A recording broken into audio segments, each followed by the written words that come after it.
POP मूर्तीबाबत Mumbai उच्च न्यायालयाचा एक मोठा निर्णय समोर आलाय। 6 फुटांवरील पीओपी मूर्ती नैसर्गिक स्रोतांमध्ये विसर्जन होणार आहे। 24 जुलै 2025 रोजीचा आदेश हायकोर्टाकडून तुर्तास कायम ठेवण्यात आलाय।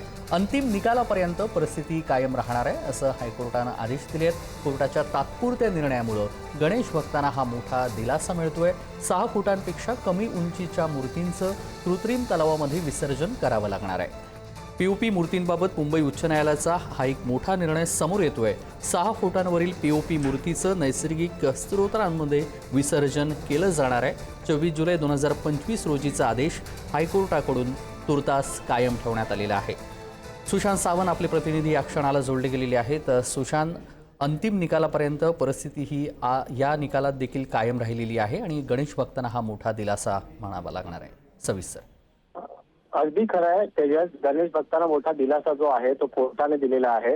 24 जुलै 2025 ला 6 फुटांवरील पीओपीच्या मूर्तीचं विसर्जन जे आहे ते नैसर्गिक स्रोतामध्ये करण्यास उच्च न्यायालयानं अनुमती दिली होती आणि तोच निर्णय आता कायम ठेवण्यात आलेला आहे। आपण जर बघितलं असता तर पीओपी मूर्तीचा वाद जो आहे तो गेल्या काही दिवसांपासून कोर्टात होता, मात्र आता 6 फुटांच्या वरची मूर्ती नैसर्गिक प्रवाहात विसर्जित होऊ शकते।